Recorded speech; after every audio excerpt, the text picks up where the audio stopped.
Ladies and gentlemen, welcome to Nearly Midnight Movie Talk. Today, of course, is Sunday, May 30th, 2021, and I want to regale you with a little jingle before we get started tonight. So sit back, light up a stogie, grab yourself a nice big glass of cognac, and let's get into the song. Get up, come on, get down with the sickness. You mother, get up, come on, get down with the sickness. You fucker, get up, come on, get down with the sickness. Open up your hate and let it flow into me. I can see the rhythm inside you, the sickness is rising. It seems that all that was good has died.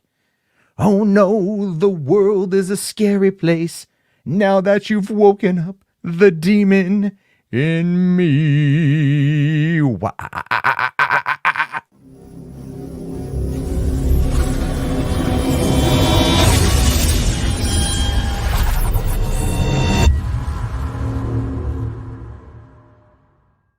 Hey, what's going on, everyone? How you guys doing?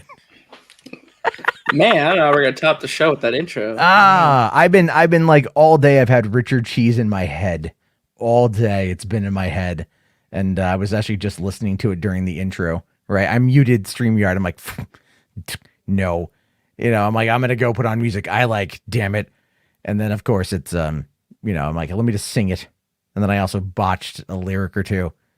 It's hard to sing a lounge singer act when you're sitting down because you're kind of hunched over. You got to really open up them lungs.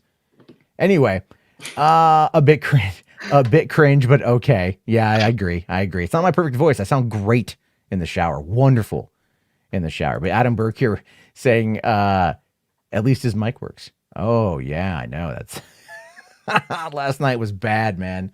Last night, did you hear about last night at all? I heard you didn't have your mic on for a while. Like apparently. 10 minutes. I didn't have the mic on. And I was talking about my cat, and I was talking about Ryan Hartwell sending me Gravity Falls, and I was all excited about it. And then people like, you can't fucking hear you. And I'm like, what? And then I'm like, oh god. Yeah, sorry to hear about that, about your cat, man. I hope he comes back, man. I really do. Yeah, I mean, me too, man. Me too. Not the first time he's been gone. The last time he was gone like this, we found him a couple days later, and he'd been bitten by a pit bull because my neighbors at the time were illegally breeding pit bulls.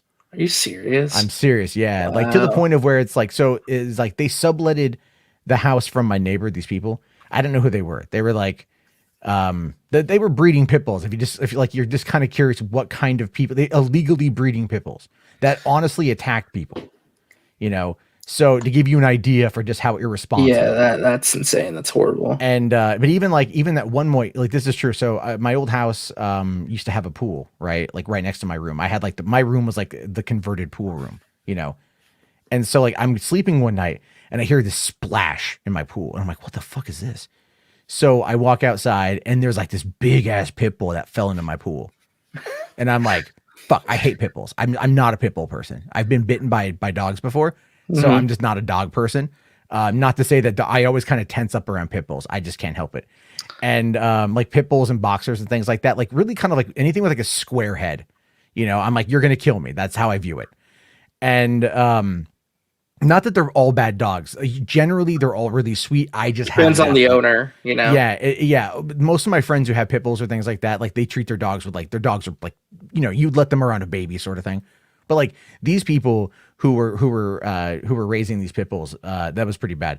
Anyway, I reached down and I grabbed the dog because the dog was having trouble swimming. So I didn't want a drowned dog in my pool. And so I reached down and I pull out this female pit bull, and she was obviously scared. And she kind of gets out of the pool, and I'm looking at her and she's looking at me. I'm like 2 feet away. And then she just like bars her teeth at me. And I'm like, oh, fuck. I'm like, really? Like I pulled you out. And then she was just scared, and then she took off and ran back home. But what got rid of the dogs and the neighbors was when the landlord had a mobile home also on the property. And she was talking to them, and a pit bull got out and took a chunk out of her arm, dude. Like just took a chunk out of her arm. Jesus. And that just got rid of the whole thing. So it's like, yeah. So it is Like what it is you're on talking that. big chunk, right? Like I'm talking like, yeah, like, I mean, the scarring after the fact was just wild. oh, jeez. So they ended up just like, she got rid of them and then she ultimately moved and, you know, I haven't seen them in like 5 years. So I have no idea where they are right now. But anyway, as for the cat situation, yeah, I talked to my neighbor today who works for the local parks department. Not the local park. He literally works for like the U.S. Wildlife, department. And we were talking today, and I asked him if he'd seen my cat, and he's like, "Oh no, I haven't seen him for like a month because he actually got stuck in my garage one night, apparently, because my cat likes to explore." Has it been raining over there recently? It rained the night he went missing. Okay, yeah, because sometimes I think with cats, like when it rains, sometimes they lose their scent, so they get a little lost. So Yeah, well, and he's a bit older. He's 14 years old. He's a very smart cat, but still anything could happen. But I asked him, I said, "Hey, have you seen any coyotes recently?" You know, because I'm more worried about coyotes because that's the general predator we have in this area, right? And he said, "No, there's been turkey vultures flying around." And I'm like, "Okay." And he goes, and he's like, "Because there's no coyotes and because there's turkey vultures around, that means one thing." And I'm like, "What's that?" And he's all like, "The cats come to town." So where I live on the edge of the Capitol Forest in Olympia. And so when I say I live in the woods, I'm not kidding you. Like bobcat, like one major, massive, big ass motherfucking bobcat comes down into my neighborhood. And not only that, but the bobcat comes first. That's the first wave of the nightmares nature will throw at us. All right. oh no, That's so the first bobcat's a legend. Apparently, the bobcat's a legend, but what comes after it? What comes after it is in the fall when the apples, because remember, Washington is known for its apples. When the apples start to ferment and fall from the tree, it attracts the bear. And like a bear comes through. I haven't seen it yet, but like my neighbors have all told me, like, "Oh yeah, here's the story of the bear. It comes out here and decides it wants to, it eats the apples." I'm like, look, this guy, I will give him all the apples. is it a black bear or a brown bear? Yeah, it's a black bear. Oh, okay, because Yeah. if it's a brown bear, then you're all screwed. No. And so there's but you do suck here says Bobcat got mad. Yeah, I know, right? I know this is like a movie chat. We're talking about bobcats and bears and missing cats and stuff. But let me just say one thing. All right. And I posted this on Twitter today, and I was actually really ticked off at this. So my cat has been in my family. It's been around me now for nearly 13 years. The cat's 14 years old. And there was a comment on my stream last night where this guy, and he's been around before, which is bothersome. He says, "Sorry you lost your cat, but having outdoor cats in an area where you know they are in danger isn't exactly responsible. I would not let you have a cat if you came." And he says he works at a humane society. Like, I'm like, what? And then this other guy here, "Oh yeah, I feel bad for the guy, but it seems like cats are not for him." Are you kidding me? Like, what a dick thing to say. Like, oh, that pissed me off, dude. Like, that really pissed me off. That's just unnecessary. Like, yeah, I mean, I've had this cat for a long time. My girlfriend and I have been together since 2008. She got him in a previous relationship. He was like, I think a year old at the time her and I got together, right? He was maybe a year and a half or whatever. And we've been together for almost 13 years. So he was like 14, 15-year-old cat. He was always an indoor-outdoor cat. He was indoor-outdoor in San Diego. He even in LA at times, he was indoor-outdoor. He always came back. And then we've been here for 4 years. So it's like, no, I know my cat. I know what he's capable of doing. And I know the fact that this cat's a protector. Because when I go for walks with my kids, guess who comes with me? My cat. My cat comes with me, and he watches out for my daughters. He is a guard dog. He is a guard kitty. So to sit there and make that comment, I had to really, all I said was, "Wow, fuck the both of you." And that was like the nicest thing I could say. And I just want to say, like, I probably would have said something meaner, to be honest with you. So yeah, the whole point of me bringing this up is just like, don't be a dick.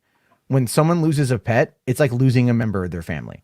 And that's like something you don't make fun of. I'm just saying that. You just don't make fun of that shit. Anyway, that's that one right there. So today's been kind of an interesting day, just getting into the subject of what I wanted to talk about. We're talking about in the thumbnail here, we have a couple images of Aloy. Oh boy, yeah. Well, and the question is, which one is in the PS5 version? Because I can tell you which one is worse off the bat. Oh, the one on the right's the worst one off the bat. No, I'd say the one on the left. I'd say the one on the right looks like Jerry O'Connell. Like Jerry O'Connell from Stand By Me, Jerry O'Connell.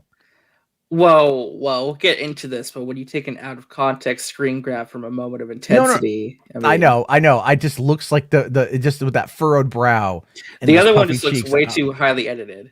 Well, totally. The thing is, like the one on the left looks more like it's an actual like modeled after, like it looks like an actual model of a person. You know, because you can see here with like the lighting in the eyes and everything else, and the teeth are perfect. It's like, no, like this is what people would see if they did Horizon Zero Dawn movie, which I'm pretty sure they will. The one on the left is what they would the actress would look like. You know what I mean? Maybe not as make-upped, but someone I read a tweet today that said that this was like the one on the left actually had no makeup on. That's what they said. They literally were like saying, and I'm like, what, really? Like, I mean, I can see. Yeah, that's a bunch of bullcrap. I mean, you know, you don't naturally get those kind of eyebrows. You know, your eyelashes. Can see the lip gloss. Yeah, you can see, literally. There's light reflecting off of 3 different angles on that lip gloss. You know, you don't live in the post-apocalyptic world and have teeth that have absolutely like nothing in them. Look at those, like perfect teeth. You're right. This is what I'm talking about. Like, this is the LA definition of what this would mean. And so I find that to be relatively funny because a lot of people are kind of freaking out about this. And I wanted to kind of pull up the tweet first off the bat. Oh, I had it. Oh, the tweet from the guy who got absolutely eviscerated. Yeah. Well, I mean, like, but I want to talk about his point and like kind of and kind of like, you know, bring that up a little bit, because when you no, not that, it's not that thread. I was talking to Mad Max the Mandalorian before going live, and he's all like, "Hey, check out this like thing from Oh My Diaz. Like, look at him responding to what's her name? Javasia, whatever. It's Javasia. I'm just finding that there. Hold on. Javicia Leslie, the girl from Batwoman. Oh, okay. I mean, like, look, actually, you know what? This actually I think this might actually somewhat tie in to the whole point. What I'm trying to get to today is about, like, you know, fans versus creators, right? And so when you think about like what is considered to be something that is more of an iconic beauty, which is generally how we assign value to things in this culture. I mean, you look at someone like Batwoman here, and this is something she posted today, right? Just, you know, and this is her out there like, hey, this is Memorial Day, everybody. Nothing else of context to bring it up here. However, the idea is essentially like Eddie's comment. Yeah, Eddie's simping pretty hard right there. Eddie's simping pretty hard. But the idea here essentially is like, you know, this is the body type that they looked to replace Ruby Rose with, right? Now, Ruby Rose is traditionally not that endowed, I think is a fair way to describe it. And Miss Leslie here is. So what you have, I mean, if you think about it, like, no, I don't watch Batwoman at all. So I don't watch Batwoman either. I might have to, just to see how it holds up. I'm guaranteeing you it doesn't hold up at all, and you don't see anything that's be pleasing to watch. I'm just gonna put that out there. Eddie got caught in 4K. Yeah, kind of. No, World News Media. That is Batwoman on CW. Right now, the reason why I bring that up again is I'm not trying to like draw attention to her assets in any particular way, but it's like you could tell that the producers went from someone like Ruby Rose to someone like her because they were clearly trying to appeal to a very specific type of demographic. You know, yeah, no, I kind of see where you're getting at, yeah. Right. And this is kind of like when it comes to actors in Hollywood, like you have to kind of play a certain thing. So when you kind of apply that to this logic here, sure, you know, what Aloy looks like from the PS5 rendering on the right there is like what the in-game model looks like. But if they were to do a movie version of it, they probably would do something similar to the one on the right, which would then be kind of more in line with Miss Leslie. And again, I'm not criticizing her acting ability. I'm just merely pointing out that when it comes to Hollywood, when it comes to this industry, this is what people tend to look for. And this is ultimately, like, again, in situations like this where you have a fan creation is causing as much stir as it is, and it's causing these conversations to take place. The question then becomes, like, who really wins in these debates? You know, because I thought it was fascinating because I saw a lot of tweets from people who work in the games industry in Hollywood. There was some tweets like responding to that guy's post saying, this is exactly why, like, it was like industry tip. This is exactly why we never hire fans when you make posts like these. I was like, oh, okay. That kind of confirms what I kind of thought. Like, posts like these actually discourage fans from ever actually winning anything because, like, nobody wants to hire fans when they act like that, you know? Well, yeah, right. And I get that. You know, you've got you've got the concept here of fan, but they also will sit there and go like, but then again, but this is a double-edged sword. Okay. So think of it like this. How many people work for Star Wars that certain people on the internet might think hate Star Wars based upon the type of stories and content that they produce? Right. Or someone like, let's say Rian Johnson might be accused of hating Star Wars because of how he mishandled Luke's finale. You know, so again, it comes in like, but then Rian Johnson will say, oh, I've always been a fan. I've been a mega fan. We talk about Zack Snyder and the Snyder movies. You know, oh, Zack is a mega fan of Batman, a mega fan of Superman, but he wants to kind of tell this, you know, and so people like, they kind of lump onto that, you know, they glom onto that statement. When you hear something like, oh, this person's a mega fan of something, you know, then it's like, okay, that kind of gives it this credibility that because the people behind it are actually fans of the property. So if people in the industry are saying, we don't hire people like you that are fans, it kind of does away with a lot of that, you know, PR shit of like, no, man, like everyone here is a huge fan, you know? And so it's kind of weird. But anyway, let's take a look here at the thing. Although, no, real quick, I did see, and I don't want to overlook it. I'm very sorry. Carlos Maldonado did drop a $15 super chat. I'm very sorry that I missed that. And he says here, other than Joss Whedon, do you feel there are other directors who don't like the direction Zack Snyder took with DCEU? I'm curious if some of their input was taken into account towards the management. I think when you go into something like Warner's and DC, Warner's being a very, you know, it's director driven. That's at least what they kept trying to tell people, is that it's very director driven. And so they let the creative be creative. I don't think there's other direction. There's directors out there that really cared the direction that Snyder took the characters because they were working on literally other projects. And since the overlap was not much to begin with, you know, even though we know that a lot of them take place in the same universe, at least post Suicide Squad, I don't think a lot of them cared. David Ayer very much liked the direction Zack was going. James Wan has also said he liked it. A lot of these people really seem to like it. So unless they're all lying out their ass, which again is an entirely possibility, this is Hollywood. Everyone lies. We don't know. But anyway, I think the management is the problem. You know, I think the management and their ideas were the problem, but I don't think the creatives had much to say about that because they just wanted to get their movie done. Especially if you're working on, let's say, you know, if you're working on like the Flash movie, you know, they're shooting it now, but how long did it take to get here? Mm-hmm. Yeah. So that's kind of the problem with it, right?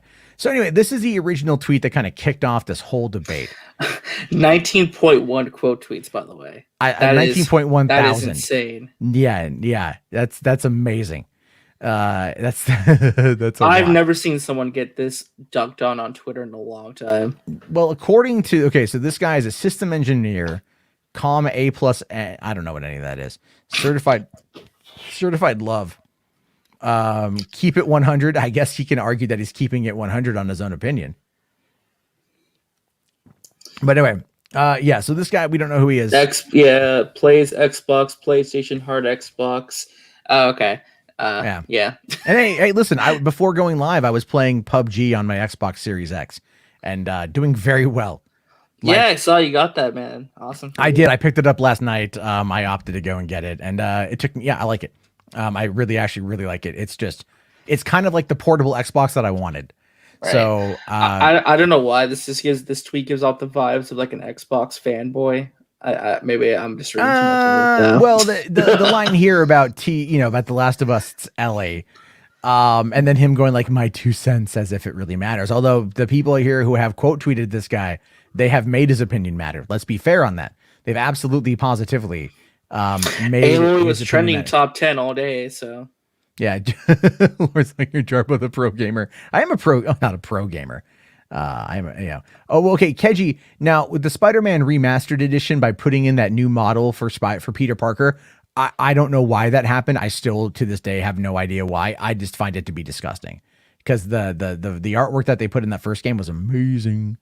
Anyway, he looked good in Miles Morales. I mean, I played that one on PS5. I don't I mind the new haven't. face Yeah, when model. I get a PS5, I'll do that. But I'm gonna wait for some other stuff to go on with that one before I invest. I just wanted the Xbox because Skyrim and other Bethesda properties. No, Now I that get you.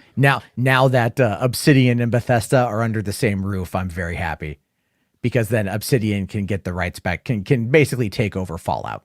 Todd Howard, sit the F down. Obsidian, step the F up. Anyway, so going to back to the subject here, Apex Alpha J, which is like the cringiest name ever, more so than my gamer tag, by the way, which is, and this is true, Jarbo 0069 is my You're gamer tag. you're lying. I am not lying. I am When'd you not. make it? When'd you make it? 2003. Okay, then I I was understand. 21. I'm almost 40. I've had an Xbox Live account since Man, you 2003. know you could pay to change that, so I had to be embarrassed by it. Fuck that nonsense. I stand by my terrible decision.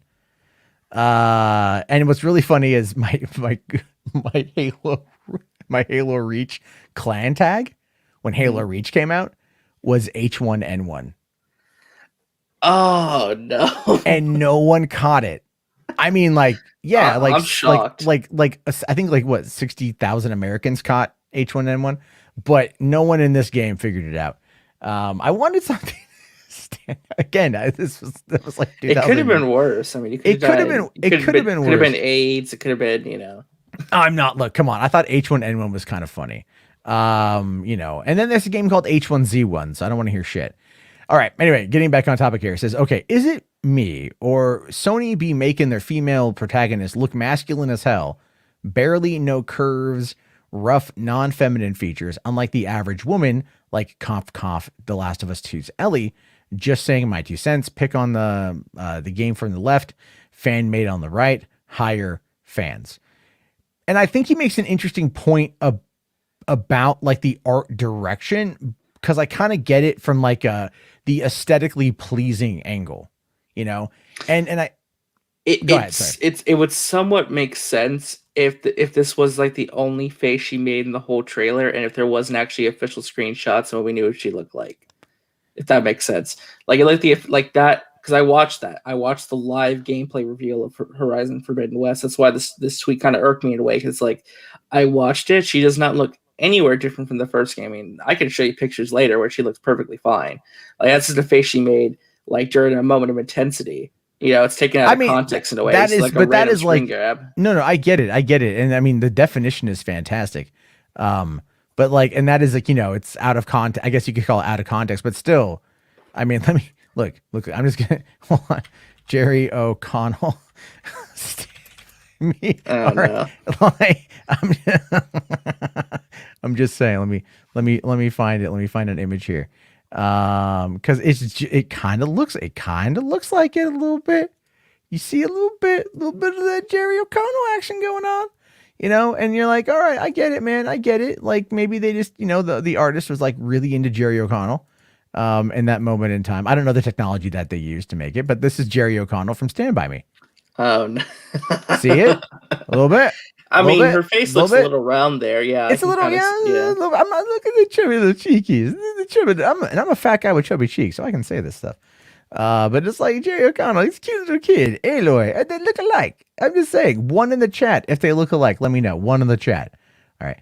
Anyway, the thing is, it's like, yeah, in that moment, not everyone's gonna look great. You know what I mean? Like so one of my friends sent me a photo of myself from when I was 18 the other day, and it like I mean, my neck is like so ungodly fat. Right. This is before I had a beard, so it's just literally like a thumb of flesh is my neck, and so I was like, not the best angle because angles matter, especially now in our society where, I mean, look at like Instagram. This is like an Instagram cosplayer, the woman on the right or the left. Sorry. This looks to me like what you would see if you were going to go and find an Aloy cosplay from someone who does this professionally. Oh, of course, but that's the difference. This is a post-apocalyptic future. She's not going to have access to makeup and stuff. So these are the first two images are her from the first game, right? This is her from the first game, and this is the one from the recent game, right? This is probably the best one from that trailer. That's what she's going to look like in the new game. Like that to me looks perfectly fine. I mean, you can see that they're the same. I mean, it's just her here. You have actual kind of fear and intensity. Here is. Did I leave the gas on? Right. But I agree with you. I agree with you about like it is taken out of context, and this guy purposefully put this out there in that specific way. Now he does go on to say here that a lot of butthurt people on here for an opinion wanting to see more feminine women in video games where female lead is presented. I thought freedom of speech existed, and that's always like the right winger sort of an angle to it, as always. Yeah, they were doubling down on it like to a ridiculous level where it's like, okay, dude, like just stop at this point because you're just digging your hole deeper. Well, he says here like all I hear is a bunch of beta males. Very unfortunate, more butthurt, I suppose. I love feminine women, and I just want to see more of it. And then I thought this was really funny. Jonah Hill from Megamind, like the Jonah Hill character. And just like this is like the physical embodiment. I mean, look, I understand what this guy is saying and the context of what he's trying to say. I get it, right? Like if you're looking at something where it's like, people are wanting, look, this is part of why our society is so fucked up. And it ties in, quite frankly, a lot. It ties in with, let's say, Instagram culture, because that is effectively here what this is. This is an Instagram image. Let's just be fair. I just think I don't understand why everyone's so like I don't even understand why that guy was. I don't understand why that guy was complaining that the face isn't feminine enough. Like, did they play the first game? Did they know what it's? Well, yeah, no. Aloy looked very much like she lived in the apocalyptic world, and that's fine. You don't. Because look at this official still that Sony posted, right? This is the one that they're marketing the game with.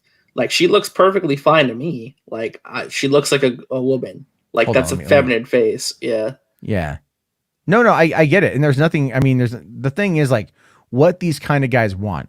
What they want is they want there to be like perfection. And that's kind of when you bring this one up and you look at this here, this is what they want. They say they want femininity. What they really want is they want perfection. And the reason why they want perfection is because, and remember, I talked about this last week when I talked about the impact that pornography has and bad storytelling has on intimacy, as well as Instagram culture and everything else, right? Like, I mean, like if I'm going to summarize this in a way some of you guys might get, this right here, Instagram, this right here, reality, this is the persona. This is the fake persona. This is what's been edited and touched up and presented a certain way. And this is reality. Now, this is what you would see, and there's nothing wrong with this image here, right? There's nothing wrong with this image, but because you apply it next to this, and because we are conditioned to look at people like this and assign more value, even though this is not a real image, but if this woman, was real, we would give her more credit, more value, because she is perceived as more attractive. And that becomes a weird thing. That's why I said like creators versus fans. Now, fans want to see this kind of stuff. Creators want to see, or like the other one as well. Well, that's the funny thing. Like, I would believe that maybe it would be that. But the thing is, like, even the fans of the game don't agree with this. Like, they think that the face looks fine. Like, look at that. The face is fine. Like, the face is absolutely fine. That's from PS4. That's from PS5. Like, you can see the difference. And to me, it's an improvement, but. Well, I mean, clearly, yeah, with all the updates and all the ray tracing and shit like that, it completely makes sense. Yeah, like I look at that picture right there. That's what she's gonna look like 90% of the time. It's like she looks fine to me. Like that looks like a female character. It's not like I'm playing like some chiseled up dude, you know? Yeah, and again, I'm looking forward to playing it. I enjoyed the first one immensely. You know, Adam Burke here is like, wow, the place is completely fine, 100%. You know, and you can see the upgrade in technology from the PS4 to the PS5. But it's like, think of it like this: if the fans, I mean, hiring fans is one thing, and I think you should always look into hiring fans. Why? Because fans are passionate. You know, Yeah, fans are true, passionate. true. And so if you come at it, and this again boils down to this whole concept of if people in the industry are coming back out and they're saying, you're the reason why we never hire fans or blah, blah, blah, Which I blah, saw blah. a lot of. It's like then people wonder why we It's, don't hire fans. Like people are and like, that's this all is why tribalism. people That's get all made fun tribalism. of. Yeah. All that is tribalism. All that is just finding a way to attack, to criticize, like bringing in somebody who actually is a fan. You know, one of the most wholesome images I've ever seen is a girl who, like, when she was like 11, she visited like Pixar Studios on a tour, and she's like, when I was 11, I visited Pixar. Now I'm like 22, and I'm working at Pixar. You know, and it was like, that's wholesome, because she had a dream, she was a fan, and she followed that dream and got her dream job. You know, so it's like, this is kind of the issue here. Like, who really wins in these debates? The answer is nobody.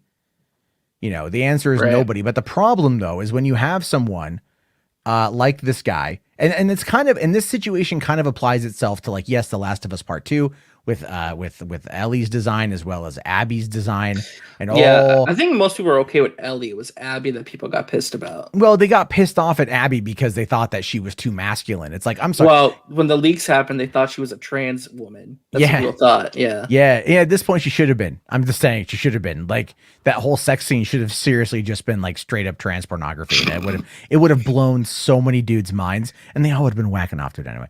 But the idea here, though, is like, what I'm trying to get to is, like, you think about it like this: is they are mad about this, and here comes the domino effect problem with it. Is that when you've got, you know, something, again, this oh shit, no, hold on, wrong one. This is actually a fine image here, but again, kind of going back up and looking at, you know, like this guy's tweet and all the people responding to it now 19,200, so it's gone up a bit since we That's talked. insane to me. Like, I've seen major games industry people, fans, critics, the media, everyone's talking about this. Well, which is yeah, just crazy. because they're trying to paint it as misogynistic and sexist, and it is to an extent. But the problem, though, is that by drawing the attention that they're drawing to it, by trying to pigeonhole this guy's comment by saying, like, listen, I want to see feminine women. All right, I don't view this as feminine.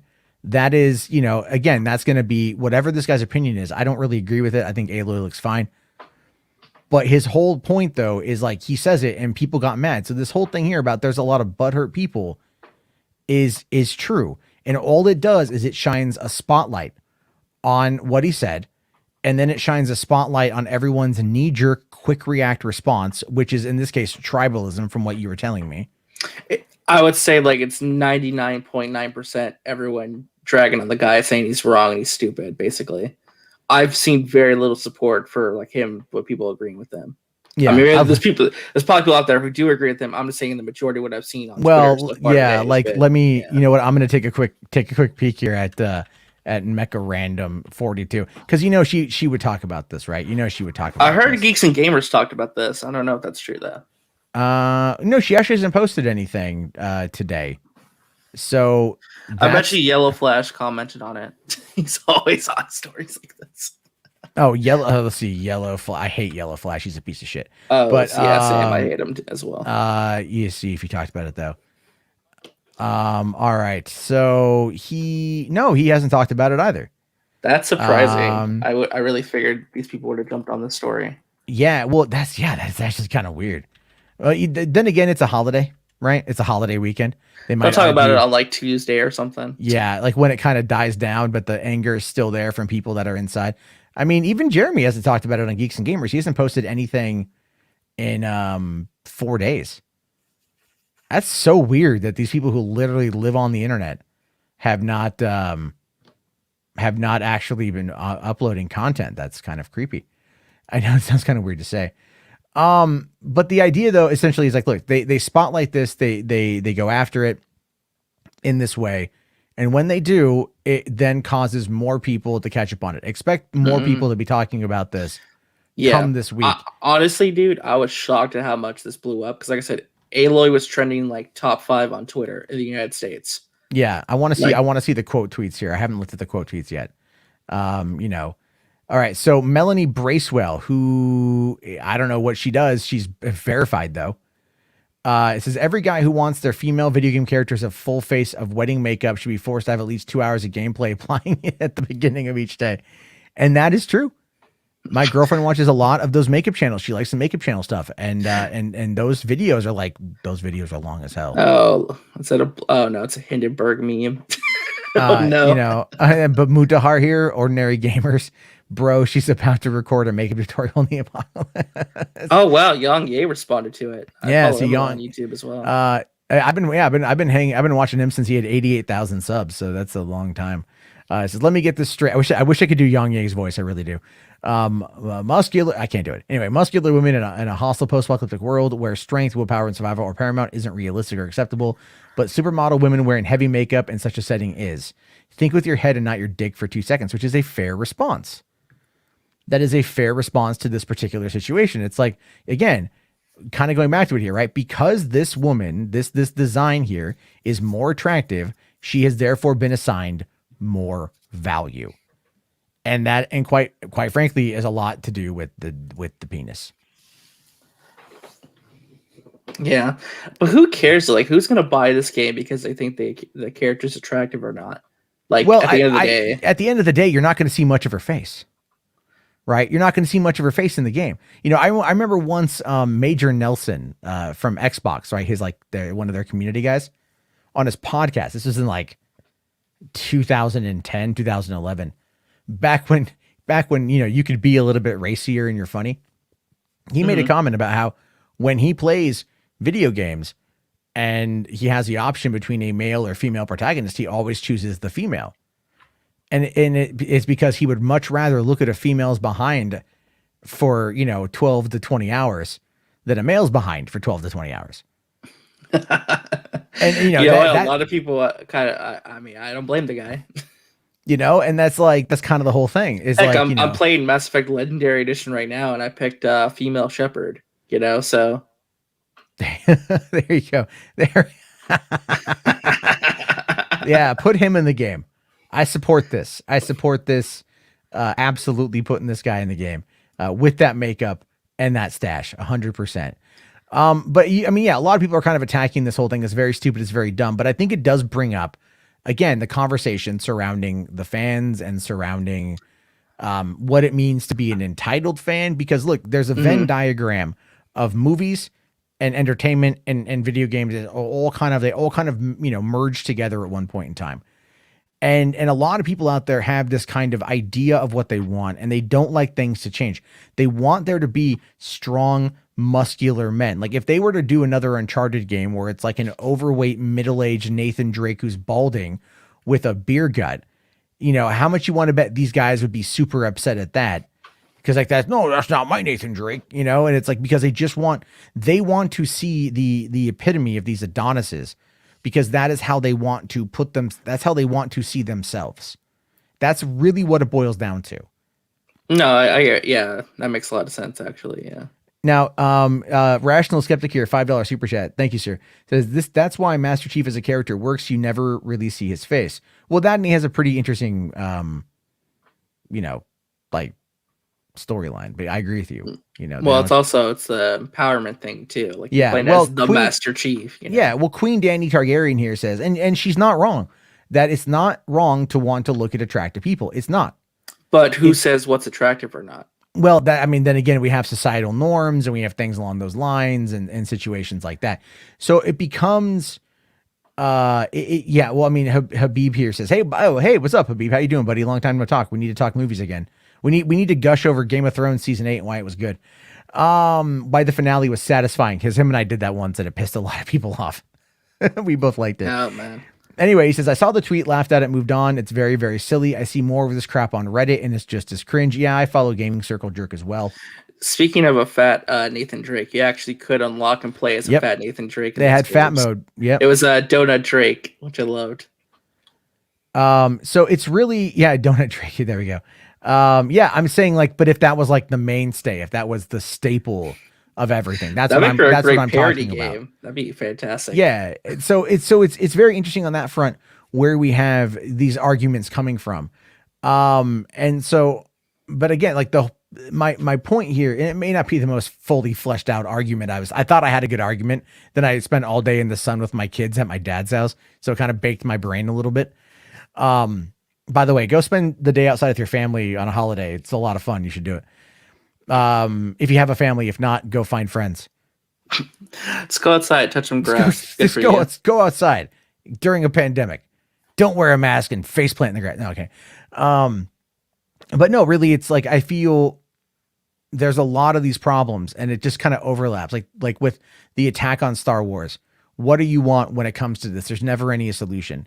Now this guy kind of offered up a solution, hire the fans to do the character models and character designs, but it's not realistic, right? It's not realistic in the context of the world that is being presented.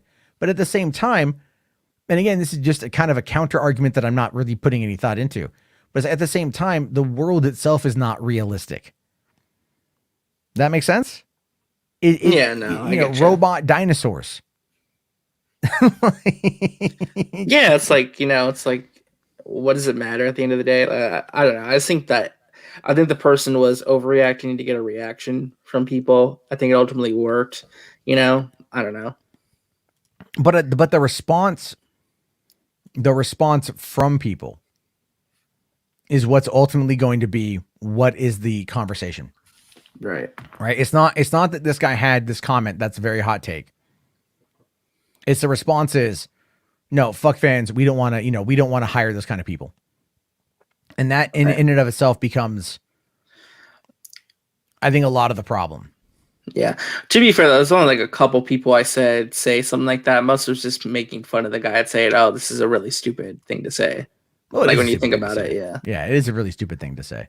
But of course, the two people who say this is why we don't hire fans are going to get the most attention because, agendas and all that, Well, because the agendas now are more important than the actual argument, right? Even the guy who had his argument and then followed it up by turning it into an agenda. So that ends up being the bigger factor there. So I don't know. I think we got to be careful with how we approach these things. This guy has his opinion. Clearly, it's not a very well respected opinion, as it is very much ratioed to hell and back.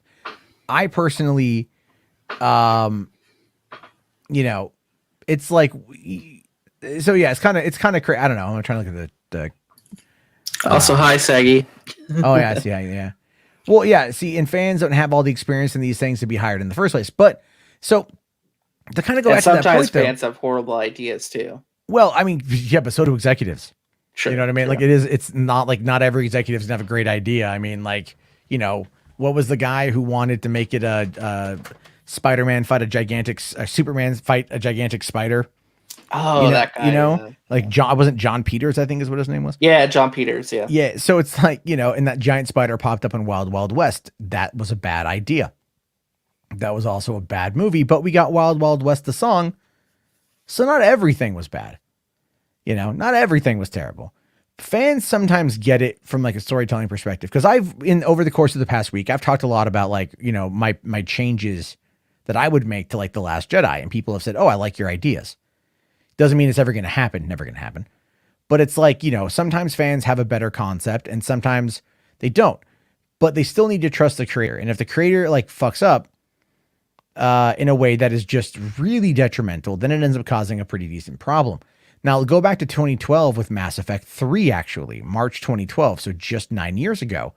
When that game came out, the ending was god-awful. It was god-awful. Your choices for the previous games meant nothing. You got an either RGB ending, red, blue, green ending, and they even stole assets from online. There was even like a model whose image they took and they digitally altered it to look like Talia Oh yeah, from or Mass Effect. Tali. Yeah, Tali, yeah. Well, Tali. Yeah. well, speaking of that though, have you checked out the Legendary Edition? No, I haven't got it yet. I want to show you this actually because this made me so happy. They actually went back and changed Tali's face. Oh, good. Yeah, they did. It looks Wait. Her final, the final, final okay, face. Yeah. because that was a stolen image. It That was, and they basically apologized and said, "Yeah, we screwed up. We're gonna make this better." well, that was the whole point, though. That's when we get, but this is when I talk about when we get in really to the fan entitlement aspect here, right? Hmm. Because fans came out 9 years ago and they said, "Fuck this, fuck Mass Effect. This is terrible. This is EA being EA and forcing Right. BioWare to be shit." I remember So- that 2012 was like That was big. That was also the same. Yeah. If you guys know anything about like the online discourse about like feminist frequency, that was the right. same month. That's what I feminist was going to frequency ask kinda you. came on Could the you scene. say that Mass Effect 3 was the outrage towards that was the precursor to Gamergate? That was the precursor. Well, not actually. There was an event before then, a month before then, that often gets overlooked. It was actually a BioWare writer named Jennifer Hepler, who in an interview had said that she would like it if there was a mode, like a button to skip combat in RPGs or in games. I remember And hearing something like that. Yeah. And everyone lost their shit. Like this was before like Dark Souls. I think it's like after Demon Souls came out, but before Dark Souls. So the get good thing wasn't as big of a thing at the time. It was getting there though. But everyone lost their mind at that because they thought, well, here's this woman who's saying like, no, she's a writer for BioWare. She works in the industry and she doesn't want there to be combat. Not at all what she said, but it was one of those things that had such a massive backlash to it. And then from there, which again, a BioWare employee moving into the release of Mass Effect 3 and having that terrible ending. And then also that same month, that was when Anita started really coming on the scene, Anita Sarkeesian. So it was just like this perfect and kind BioWare made that DLC where they tried to add to the ending and make it a lot better, and the fans were happy with it. But then the media was like, "Why'd you do this? You appealed to the angry, misogynistic, trollish gamers." And that Like, exactly why? is, and that narrative has maintained itself all the way to now. Because Even people though are, BioWare ultimately did the right thing, though. but you know? yeah, they were pushed into doing the right thing. And the thing is, no one in the media backed them. No one in the media backed them. All the game journalists were like, no, entitled gamers. Aren't you happy with what you got?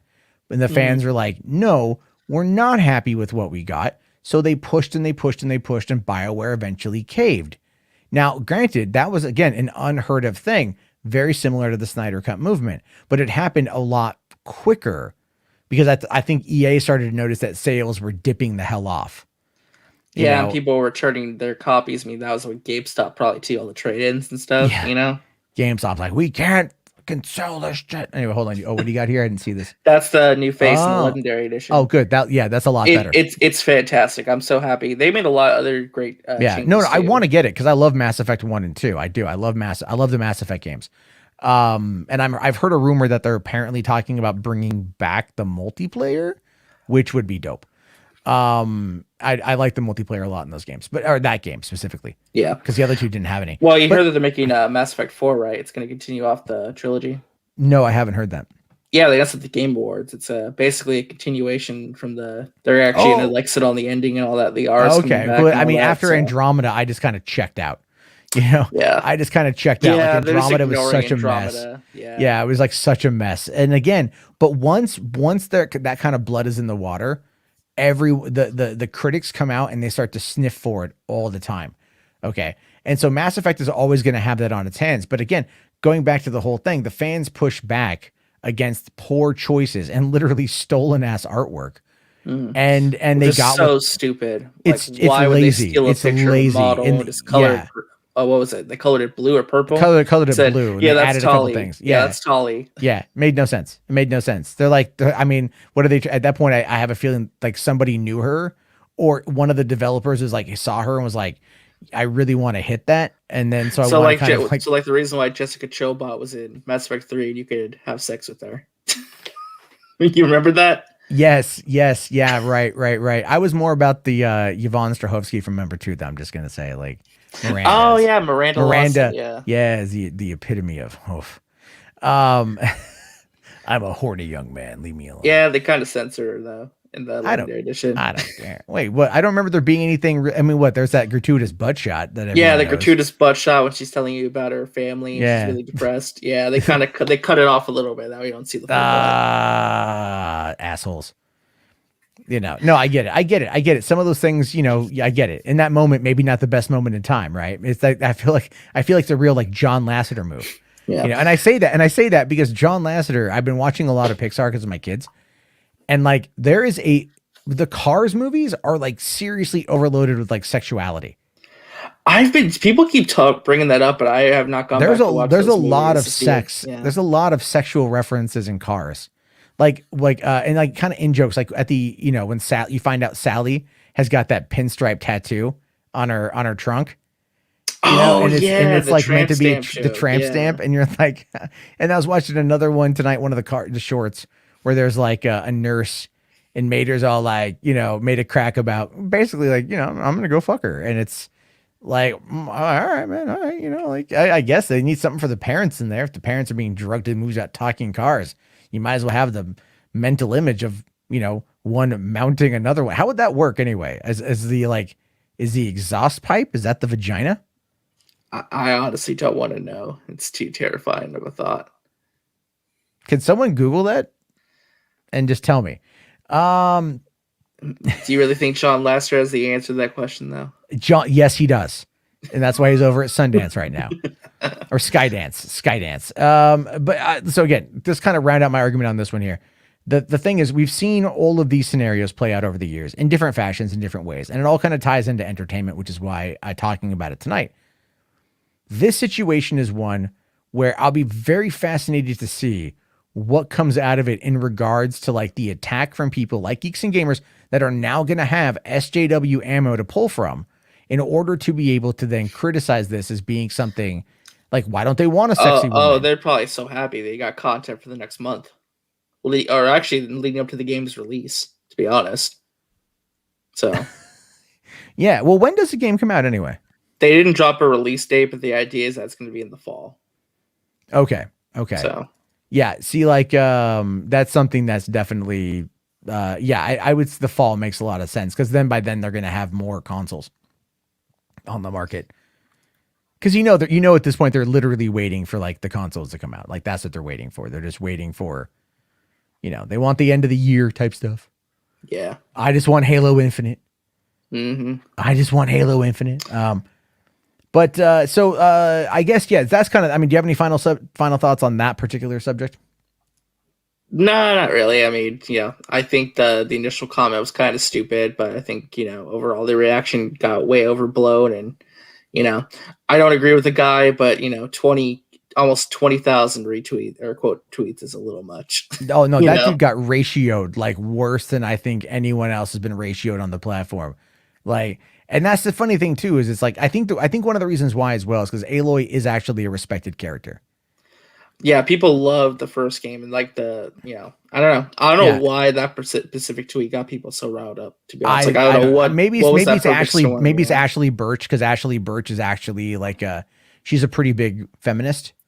Well, she's like a super respected voice actress too. She has a lot of fans. Yeah, she does, and she's like, I think she's also in like Mythic Quest on Apple TV or whatever. So she's done a lot of stuff. Her brother's insane, by the way, Anthony Birch. Oh my God, Anthony Birch. Oh, Anthony. Didn't he write Borderlands 2? He wrote Borderlands 2, and this guy's like a rampant left-wing SJW type guy. And he wrote Borderlands 2. Like my favorite little bit from Borderlands 2 is that sign on the bathroom that says "Do cut, no fapping."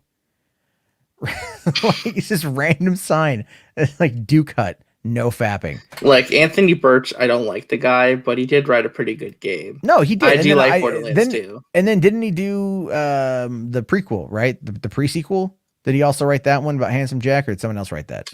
I think someone else wrote it. Let me look that up actually. Okay, because the thing is, and this is kind of the issue, is like sometimes you get these extremely leftist individuals that have hardcore policies, hardcore politics that a lot of people out there that are not left-wing don't agree with, but the work that they put out is actually really good. and that ends up being kind of this weird situation. We see it in Hollywood all the time. People always go, "Oh, Hollywood is woke." I'm like, dude, Hollywood has always been woke. I mean, these are like diehard Star Trek TOS people that are like, there's nothing greater than the original series. I'm like, the wokest shit you saw in the 60s was Star Trek. And it's like, I mean, it absolutely is. They wanted to make sure. Okay. So it says Anthony Birch was a contributor on the pre-sequel. Didn't say he actually wrote the game though, but he was a contributor. Hold on. At least it's kind of hard to find the information, but I saw something about Polygon when they wrote about him leaving. They said he was a contributor to that game. Yeah. Oh wait. What? Did you hear what Brian said the other night on Enosh's stream about Steven Spielberg being a pedophile because of how he treats kids in his movies? Well, no. We were getting into a conversation about the iCarly relaunch thing with Dan Snyder, about how it's kind of hard to like watch some of that stuff, like looking back on it, because you see like when you watch certain things, you look back, like with the car stuff with John Lasseter, that kind of stuff. And I think Steven Spielberg was brought up because like the Marion Ravenwood, that kind of thing. I don't know if you talked about I that. was just a child, but that's also like there is subtext to that. Yeah, it's the like possible weird subtext with that. Like it's not that like it's probably not that like she was like literally a child. It was that she was like a young woman who hadn't like fully gone out there yet. That's how I always took that. But yeah, I've seen those arguments being made, but those are some serious like reaching arguments right there. And it's like, but I know there's been some conversations about stuff like weird stuff with Spielberg, but I don't think there's actually been anything like concrete about that. So, well, and that's kind of the whole thing though, right? It's like it's like this whole Kevin Spacey getting a role again. Like everyone's kind of freaking out, like, oh, is Kevin Spacey going to be uncanceled? And I'm like, yeah, eventually.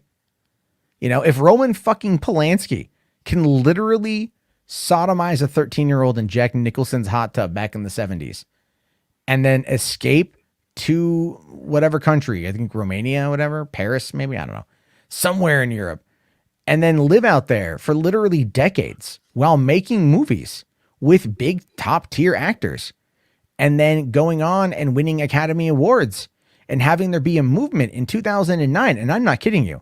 There was a big movement by Hollywood in 2009 to get Roman Polanski to get the charges dropped against him, or all that shit dropped against him in order to allow him to come back to the United States. Which is just absolutely ridiculous, but yeah. So, I mean, like, that's kind of the thing, right? Let's see, hold on. In the Goonies, you had Andy make out with Mikey, and he was like 14. Yeah, but how old was Andy? Andy was like 17. Yeah. Well, some people are bringing up Drew Barrymore and Poltergeist and the scene with E.T. and Drew Barrymore, but I don't know. I don't remember I got to watch Poltergeist again. So what happened in fucking E.T.? Yeah, like, I don't know what E.T. Suck is talking about. Like, I'm trying to think about it. Is there a director's cut where like he plays doctor with her? Like, I have no idea. What? E.T. is Spielberg even said, I was at Hall H and at Comic-Con back in 2011. They were promoting Tintin, and he was talking about kids movies, and he's like doing E.T. made me want to have kids, so much so that I have 5 now, right? Like, or he has a lot of kids. So like, that was the thing. Like, working with children is what made him realize he wanted to be a dad. I don't know. People look, there's a lot, like, if you want to see something crazy, look up Roland Emmerich, right? Roland Emmerich, disaster porn man himself. Look up some of the parties that he's had at his place with Bryan Singer of all people. Oh no. And it's like all that here's the thing, all that's out there. It's known. No one says a thing. But then we have these, everyone grasps at all these straws and everybody else. But here's like this kind of real situation, right? And then no one says a word about it. Basically, at the end of the day, all your heroes are probably terrible people. Well, the idea, though, essentially, okay. He says I'm joking. All right, there we go. Thank you. Yeah, like, oh, okay. I was about to say, I'm like, what? Because I'm like, wait a minute here. Like I've watched ET a bunch. I don't remember none of that shit. Um, and someone's like, "Of course you don't, Matt. You were a victim yourself." No, I don't know. It's late and I'm tired and I'm just gonna say shit. But I do think that um, when it comes to those kind of accusations, people got to be like really, really effing careful with that. But we'll have to wait and see. I guess if anything ever comes out, who knows? I don't believe it will. Yeah. What else is let's see here. Pauly Shore teases Encino Man 2, saying myself, Brendan Fraser, and Sean Astin are ready to go. Oh.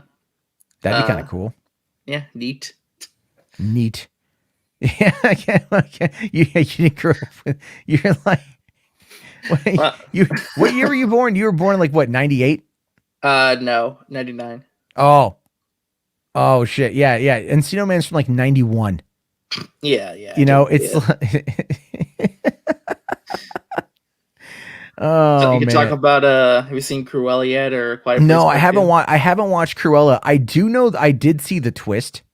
Like I was told about the twist. Like I didn't know there why? was a twist in the movie. Well, my understanding, and I don't want to spoil it, but it's like why she's the way that she is in the 101 Dalmatians. Mm-hmm. And it's like, what? I haven't seen it in context, and I don't want to say what it is if people haven't seen it yet. And this is all I've read. This is all I read. I saw it very briefly on Twitter. I'm gonna watch it. I haven't had the chance this weekend, maybe tomorrow. But it's like, if it's true, I will literally want to like blow my head off with a shotgun. You know what I mean? Like it is, unless the context is like makes some sense. Speaking of those movies, man, the box office was blowing up. Quiet Place Part 2 made about 58 million. Well, that was not Spiral. Spiral crashed and burned. I'm really surprised at that. Yeah, maybe it's just Saw, man. Maybe Saw is just like kind of like dying out a little bit. Maybe it's just the wrong time. Maybe they should release it for October for Halloween. Well, yeah, that's the whole point. Is like you release those movies around the time of year where people are into that kind of shit. Here we are coming off of a year-long pandemic. Well, more than a year, and a lot of people are like just now getting ready to go back to the movies, and it's all like serial killer, Yeah. But then you get another movie, and it's like, don't fucking talk. You're gonna fucking die. And then everyone's like, and surprisingly, everyone wanted to go rush out to go see that. Yeah, like the one movie that Yeah, I'll be curious though to see the second weekend drop off, because the first movie made about kind of a similar number, but it dropped off only 34% in the second weekend. So I'll be curious to see if that holds for this one as well, or it's kind of like a massive drop off. Well, I gotta see what happens. With that as well, and then also, I don't even know the thing is, like, because of everything this last year, I just have not been paying attention to what's coming out. I think the next one I'm probably gonna go see is Fast and Furious 9.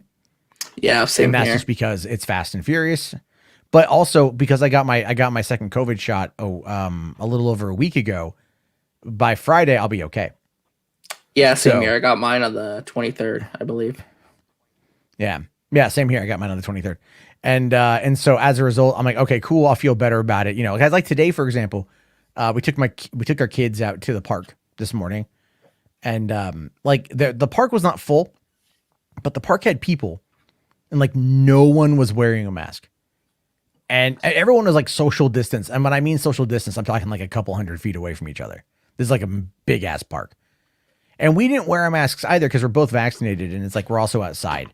Mm-hmm. But it felt weird, dude. It felt weird. It's been a whole year. It's like you're mentally like used to it at this point. It's like you go everywhere with it. It's basically attached to your face everywhere you walk and go. Yeah. As for the call-in thing, no, not tonight, because I'm actually gonna probably wrap this up in the next, like, I want to keep these short, hour 15, hour 20, somewhere in there. Last night we went for 2.5 hours, and I was just kind of like, I was up late because I was working on the Xbox. So, no, these are just kind of like, I want to go nightly. Today I was just burned out, like we did the morning thing with the kids, at the park, and they came home and they got a nap, and then I took them down to my dad's house where we barbecued and they played in the sun for like 4 hours. So, and then I had to like kind of watch my kids and then watch my two nephews. And I'm like, Yeah. Well, yeah. Watch and take care of kids will do that to you, man. well, and that's kind of the whole thing. That's one of the reasons why it's like, I don't know, maybe I'll watch a movie tonight. I need to watch that. What's that one that just came out on HBO Max? Oh, Angelina Jolie one. Yeah. Cause Mad Max the Mandalorian called me up and he's like, you got to watch this movie, dude. Yeah, he's been talking big about it. It's like, oh, it's a really good movie. I'm like, well, then do you want to come on and talk about it? And he's all like, no, I'm retired. Yeah, he said he's semi-retired from YouTube, man. He's He's just gonna pop up on streams. He's just taking a break. He's just taking a break. I heard he's pretty serious about it, man. I don't No, know. I was giving him crap. Like because he called me the other night and he's like, I quit. And I'm like, you don't quit. I tell you when you quit. I'm kidding. But anyway, no, I think Those Who Wish Me Dead. That's the one on HBO Max. Okay. Yeah. And the guy who wrote and directed that, I forget his name, but he was in the first couple seasons of Sons of Anarchy, and as Hale, as like the sheriff. I liked him quite a bit. And his movies, Hell or High Water. Taylor Sheridan. That's it. Thank you. They're pretty good. So the guy, I want to see this, and I want to kind of see. I'd love to see a return to kind of like action thriller for Angelina Jolie now that she's like, I mean, what is she, like 50? I mean, she's, how old is Angelina? Angelina Jolie. All right, is Angelina Jolie? Oh, she's 45 years old. Oh, wow, she's only 6 years older than me.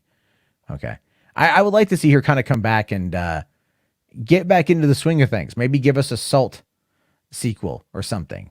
I wouldn't mind that at all. Give us another Tomb Raider movie. Why the hell not? Yeah, I said it. Well, I don't know. I like the Alicia Vikander series. I'm interested in the sequel. Well, whenever the hell, and that's also I think an MGM thing too, right? Like, oh yeah, that's right. I don't know what's happened to that now. Well, no. That was I think Warner's was the distributor. MGM might have been the financier. Okay. Yeah, it's gonna be kind of weird. I don't know how that works out. Well, let me just see here. Yeah. Hold on. God damn it, Tomb Raider. It was what 2019, right? 2019, 2018. Yeah, wow, it's been 3 years. I thought it was 2017. I thought it was 2019. No, it wasn't that long ago. Well, okay, so yeah, production companies were MGM, Warner's, GK, and Square Enix. It had a budget of 90 million to 106 million, and it pulled in 274 million worldwide. According on May 14th, 2021, so just a couple days ago, Misha Green confirmed that she worked on Lovecraft Country, and she is now going to be the writer and director.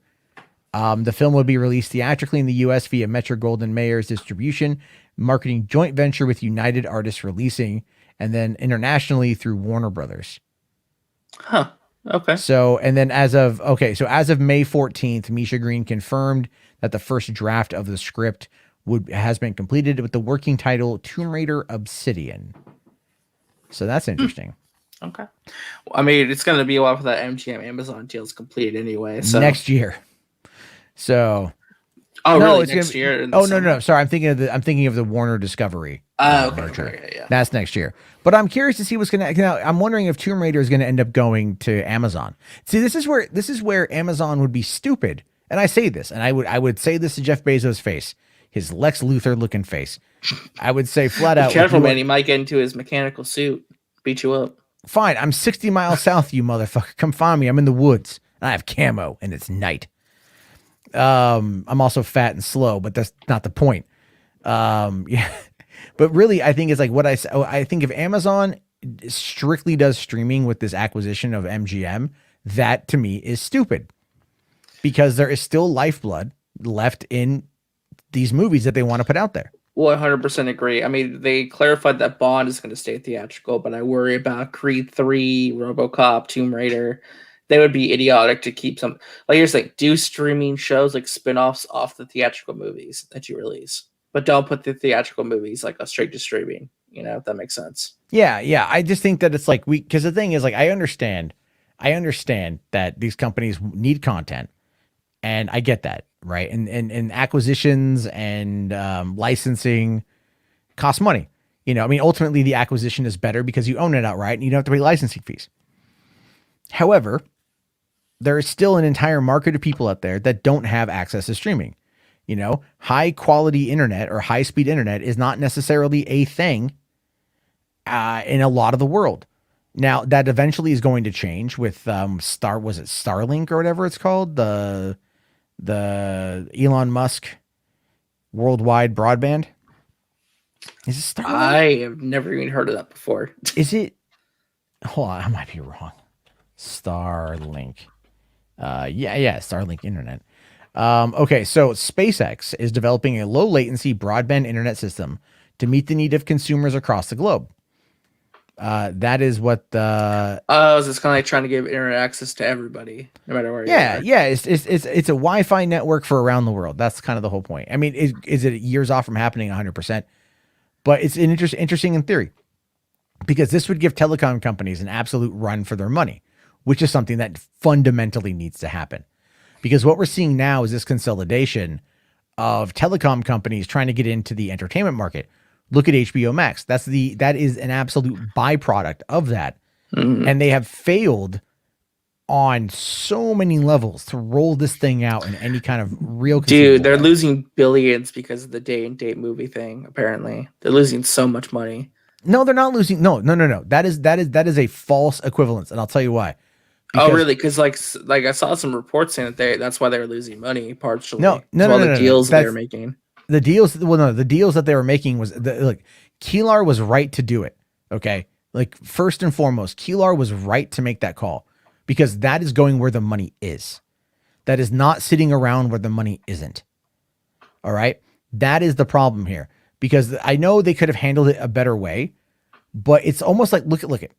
It's like movie piracy, for example. Okay, how many times have you heard over the years? Piracy damages people's jobs in the industry. Over 15,000 people were needed to make this movie. A pirated copy is going to hurt them financially. No, it's not. It's really not. Studies have proven that, for one, piracy actually fuels sales in many instances. And two, that is never going to be a sale. It's not a lost sale. It was a never sale. So there's no money on the table anyway. You know what I mean? And I know that's kind of a callous way of looking at it. I'm not trying to just, encourage people to pirate. But the same concept applies to this. Is the theaters weren't open, right? And the domestic ultimately I had like no other choice, No, they didn't have it. I mean, no. Look at Disney. Disney did the exact. Disney and Warner's were literally like neck and neck on waiting for this shit. Right? With Tenet, it was like Tenet, Mulan. Who's gonna strike first? Here comes Nolan swinging his big dick director energy. And he's like, hey, release it in theaters. People are ready to go back after only a few months. Bullshit. Everyone said it was a bad idea. If he just would have waited another year, he would have been fine. Like if Tenet came out this July, it would have been golden. People would have gone and seen it. People would have been like, man, I couldn't understand the goddamn thing that was said in that movie, but it looked cool. And so like that's the whole point is they could have easily gone and the reason why Jason Keelar made that hardcore move is in part because of Christopher Nolan. Yeah. Because Nolan kind of screwed up for everybody. He did. And then Disney was like, well, we're not the canary, thank God. So we're going to take Mulan and we're going to put it on Premier Access for $30. Right. And we have no idea how well that did. Apparently they made some money to where they were happy with it. Well, I mean, I'm assuming, but that movie, like, I don't know if specifically if that movie would have done well, and I say that because of the whole China not caring. Right. Yeah, they were relying on China for that movie to carry it, so that didn't end up working out. Well, they could have gotten those million Uyghurs to check it out from that camp.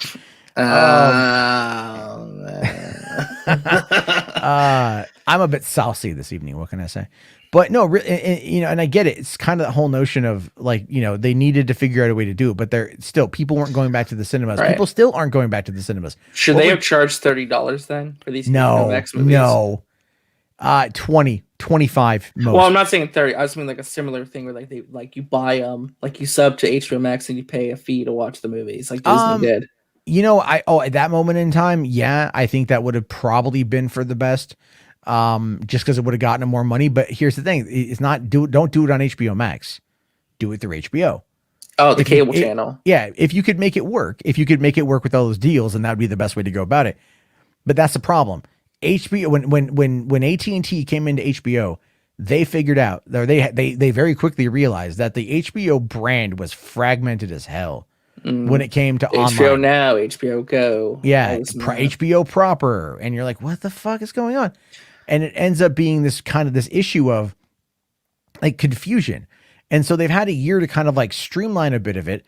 And it's like, the thing is if, you know, I think Keelar is getting tossed under the bus because no one could predict what was going to happen. No one could predict what, you know, how that we're still a year into this thing.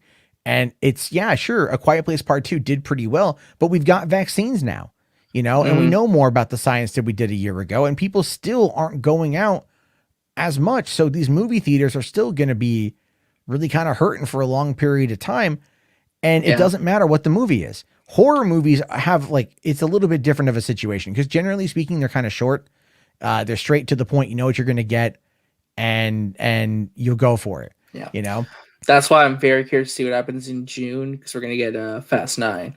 I'm going to be very curious to see how that movie performs here because that's going to be like the first huge theatrical exclusive blockbuster, right? That and Black Widow. That'll be like the true litmus test. Black Widow's also going to the playoff, or not to playoff. It's going to Black Widow access. Strikes out in the playoffs. Yeah, that's right. Well, it might. No, that's true. But I wonder if Disney's kicking themselves though, saying, or maybe not Disney, but Kevin Feige's like, see, I told y'all we should have done theatrical only. Look at A Quiet Place Part 2. It's doing just fine. You know, we would have done a big opening weekend in July. I wonder what's what they're thinking. Is that the Premier Access stuff? Well, no. The thing is, it's like this. With Marvel, it's an entirely different beast. With Marvel, there's brand loyalty like no else. You know, the brand loyalty that Star Wars had for The Force Awakens has now been usurped by Marvel. Oh, for sure. And I mean, look at it like this. WandaVision. How big was that? Huge. You know, Falcon Winter Soldier. I mean, people got bigger. It was even bigger. It wasn't as good, but it was even bigger. I think Loki's going to be bigger than both. Loki's going to break. It's going to break things. I mean, I cannot wait for Loki. And again, think of it like this. We've been watching Tom Hiddleston play that role now for 10 years. 10 years we watched him play that role. And now he gets his own show. And now after we watched him die defending his brother, which was like the biggest move in that movie. And it brought his character full circle too. And it brought his character full circle, but now this character is not that Loki, but he'll get back there again. You know, they're going to take him on another arc where he's going to end up tying into Thor: Love and Thunder. So obviously they're going to kind of try to find a way to kind of, you know, make him still like the anti-hero, but like have that connection with Thor again. And I can't wait for that because I think Thor has had the biggest growth of any character in the MCU outside of really Tony Stark. But even then, anyway. But Marvel has the loyalty. Like, you know, 70% of Marvel fans have said, yeah, we're going to go see this in theater. And then you know what they're going to do? They're going to come home and they're going to buy the goddamn thing on Disney Plus. A lot of them are going to go and they're going to watch it. So you think they're going to double dip? They're going to absolutely double dip. You know why? Accessibility. That's what it boils down to, is accessibility. Interesting. So ultimately they're going to make more money because they'll be able to do it both ways and they'll get double dipping from their hardcore fans. Exactly. Yeah. The hardcore ones are going to be like, well, I want to watch it again, but I don't want to take the whole family at like $18 a pop or whatever, but I can pay $30 for it and we can get it. Cool. But we already did that one time to get the full experience. Now we're going to watch it again. Now, real quick here, MCAD says, WandaVision is a guilty pleasure. I agree with you. Even my girlfriend the other day was asking me for more. She's like, is there going to be more WandaVision? I'm like, sadly, no, unfortunately. But, we don't know. There's going to be something. I think there's going to be something. I think the show was too popular to not continue it. Did you imagine a Wanda Agatha show? Oh man, that'd be great. You know, heck, I wouldn't mind like a spin-off Disney Plus movie. You know, like if they did Agatha all along, they did a movie of that. Like, I think that would blow up too. But that's what I'm talking about. Sing along. Yeah, that's what I'm talking. Hire Joss Whedon. They're yeah, he's out of work right now. They could hire Joss Whedon to do it because he did Doctor Horrible. Which, if you've never seen Doctor Horrible, it's a good show. It's great. It's I mean, you know, it's a bit dated at this point, but it still slaps pretty hard. I personally think though that like they've got enough brand loyalty to really kind of knock everything out of the park that they want to touch, and no one's going to be able to stop them, and no one's going to be able to come close, especially not DC. I'm not trying to like to relitigate all that nonsense. No, it's okay. You can just be honest. DC's not gonna ever get to that point. It's okay. DC could. They and could, I'm going to tell you who could get him there. I'm going to tell you who could get him there. And it's not who you think I'm talking about. Dwayne Johnson. Okay, I was going to say me, but no, you're actually kind of right. You have a point there. I think I thought you were going to make a joke and say Dwayne Johnson because everyone say he's going to save DC with Black Adam. Come in as like that producer figure. Well, hold on. Ambassador says, don't ruin this for me. I want to see Emma Stone kick ass and be awesome. I don't know if I'm hearing the movie's really good. I just heard like the twist, and the twist is but I've heard otherwise it's like really good. I just, I'll check it out and let you know.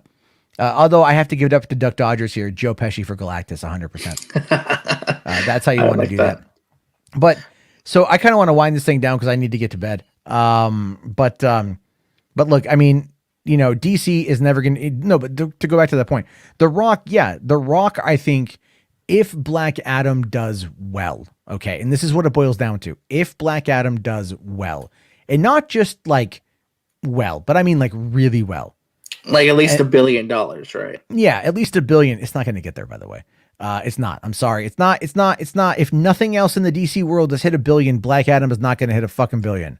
Aquaman hit $1 billion. Sorry, Aquaman hit it. Yes, you're right. Aquaman hit $1 billion predominantly because of China. How well does The Rock fare in China? I think Hobbs and Shaw did pretty good. It didn't crack a bill. Didn't crack a bill, but I think it made most of its money in China, though. Well, could be wrong. I mean, who knows? I just don't see it cracking $1 billion. I just don't. I mean, then like I might reassess my thought process once I see the trailer. Yeah. Honestly, though, I think The Rock only cares about the movies he's in. I don't think he's like really going to be invested in DC as a whole, if that makes sense. I think he's going to care about Shazam corner of the universe, but nothing else. Well, no, you're right. You're right. I think though, but at the same time, there's been the rumors that he's the one who wants to talk about the show, or like continuing the Snyderverse. He's the one that wants Henry Cavill. He's the one that wants this. He's the one that's bound by a what is it that he's bound by a gag order that came down from Warner, that came down from Toby Emmerich or Hamada himself. Like, you can't talk about this. You can't talk about Snyder. You never mention Snyder again. He's fucking dead. You fucking hear me? I'm gonna kneecap you motherfuckers. Like, that is the kind of shit though that like you've been hearing these rumors and stuff. Right. I'm pretty sure Warner Brothers in their halls, they have a picture of Zack Snyder they all throw darts at this point. Yeah, it's like, man, what, like, did he light the fuse on your tampon? Did he piss in your Cheerios? Did he fuck your mother? Like, what happened? And they're like, nothing. He just kind of fucking whatever, man. Anyway, I just so stupid. So the whole thing is dumb. And yeah, anyway, all right. But all right, guys, I think on that note, oh my God, Tomb Raider, the search for the, oh my God. All right, Carlos, thank you, man. $10 right at the very end. I was literally getting ready to say goodnight. It says, why doesn't Warner Brothers make a Smallville film? You know what? Tom Welling is too old. He's been saying he wants to come back as Superman, though. Yeah, but that's going to be small screen. He had the opportunity. And he turned it down. He also didn't want to wear the suit. He had the opportunity to be this generation Superman. He full on had it, and he turned it down. I don't blame him. I really don't blame him. But they could maybe do a TV movie. Yeah, they could do a TV movie. They could, but at this point right now, it's what else is on TV? Superman and Lois, which apparently is pretty good from what I've been seeing. Yeah, it's pretty solid. I've been catching up on it. It's pretty good. I need to sit down and actually watch it. It was on HBO Max and now it's off HBO Max. No. So it's a co-production between HBO Max and CW. So when the CW puts out episodes, they're on HBO Max.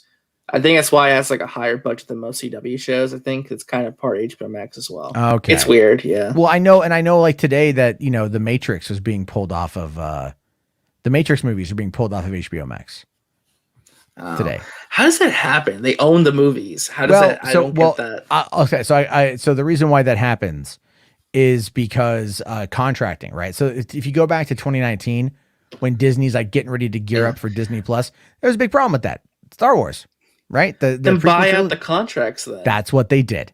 They negotiated a deal with TBS, which also was Warner Brothers, in order to get the Star Wars films and get those streaming rights back. The Matrix movies, they're probably not worried about it right now because they haven't started hyping up the Matrix 4 yet. So they'll Which bring them back before then. they'll bring them. Yeah, is that still coming out this year? I don't know. I saw someone in the chat say it might be coming out. It got delayed, but I can't find anything on I it. think it's supposed to come out for Christmas. That'd make some sense. I don't know. I don't know necessarily what they plan to do. What they need to do is they need to re-release the Matrix, all the movies in 4K in theaters. Like that. leading up to it. It's like, do you want to watch The Matrix? Because it's weird. Yeah, Because sure. Harry Potter was on HBO Max at launch, then it got taken off, and now it's on Peacock. Like what? No, it wasn't. It wasn't on HBO Max at launch. It wasn't. It was on Peacock. It wasn't. Oh, No, okay. they are now getting the rights back. They now negotiated for the Harry Potter rights back from Peacock because I think those just came or are just coming soon to HBO Max. I So could it's have like- sworn the Harry Potter movies were there Nah, for like, it at was, least, they like, a were on couple Peacock weeks. because it's because of the deal that they had with Universal, because Universal again putting the Wizarding World of Harry Potter in the Universal theme parks. They had also negotiated for the streaming rights, I believe. So I could be wrong, but that's what I remember hearing. Okay. And so that's kind of the whole point is that, there's all these different deals that these companies have because when they made these deals, they weren't anticipating getting into the streaming game, right? I mean, they just weren't doing it. Like the one thing that Peacock has going for it, quite frankly, is Office. That's it. That's it. That was massive for Netflix. Yeah. But Yeah. I don't know. I still mean, don't they think, got WWE stuff, but I know you say it doesn't matter. in my opinion, okay, listen, maybe it's my inner circle, my circle of peeps, right? No one I know cares about the WWE personally. People online I know care about it, right? Oh my God, did you watch the scripted shit on fucking WrestleMania? My goodness, you got hit with that chair. Like, yeah, it was fake. Wow, I've seen more realistic money shots in porno than I've seen that dude take a chair to the side of the head. Well, the thing is, it's not fake; it's predetermined. But what they're doing in the ring is real. No, I know no, it's real. It's rehearsed and it's staged, and that's fine. It's what they're doing is they are they are very athletic. They are in the top they are top tier athletes. Okay. And they're entertainers. I'm not going to disparage the work that they do, but I still think that there's a lot of wiggle room that people like to use when it comes to like what is quote unquote real. Reality television isn't real. It's scripted and then it's edited a certain way and you're seeing it presented to you in the most digestible, entertaining fashion. And that is exactly what happens with the WWE, who I also think should have never, ever dropped the WWF name. Fuck the worldwide. What was the other one? It was the World Wildlife Federation or something. Yeah, fuck the World Wildlife Federation. Change your name to Wilf. Would I like, and then just to save forests. All right. So it's like the T and the S are silent, but the Wilf is would I like to save forests. So there you go. Edu Suck says though that Harry Potter was on HBO Max until August 25th, 2020. So I don't think so. I don't think it was. I could have sworn it was there at launch, but it left really quickly and went to Peacock. Like I thought that's what happened. Maybe I'm wrong, but I thought that it wasn't on there. World News Media says, "What's with this guy and all the porn?" Because it's funny. So I don't know. Like, fuck off. I like to make jokes about pornography, and gallons of Nutter butter. Like, why not? Who cares? Oh, okay. It was on launch. All right. Okay. So I was wrong. My bad. How about boxing? Is that fake? Boxing's not fake. Well, I don't know if you Logan watched Paul stuff's fake, I think. The Logan Paul, I was going to say the Logan Paul thing was kind of faked out. Yeah, they made a lot of money on that one. Yeah, the porno is my gag. Yeah, yeah. I have a really, really low gag reflex or high gag reflex or whatever the thing. I don't know. I think it's funny to make jokes. And it's like, you got to pick an angle. You know, I'm a white guy. What can I say? What am I going to get away with saying? I can get in trouble for saying just about anything. But if I make a joke about an oversized schlong and, that's the size of a fire hose and it's, covering the Empire State Building and just. Yeah. Sex jokes will always hit. Yeah. My channel says here, you like Nutter Butter, don't you? I'm just saying it, you know what? I'm not saying I like it, but I know people who do. And you know what? It keeps the world churning. All right. I'm going to go now. All right. So anyway, thank you, RJ, for popping on by and hanging out, chatting with me. Yeah, it was a pleasure, man. This is kind of like I had the idea for it, but I will fully admit it was kind of a last minute overall. No, of thing. course. Like I saw the thumbnail, I was like, okay, I got to hop on to this because I actually care about this topic. I did invite other people because you DM me about it. I'm like, oh yeah, RJ, oh cool. He'll at least have some some information that I may not have. But real quick here, Rainbow the Gamer asks, who do you think will win the boxing match, Logan Paul or Floyd? It won't be the viewers, I'll tell you that. Here's the thing: if Floyd Mayweather loses, that's how you know this whole thing's fake. Like he has to win. Like this, against Logan Paul. Yeah, I know, right? I know. Sheesh, absolutely. Well, all right, everyone. Thanks again for coming on by. We will talk again tomorrow night, and peace the hell out.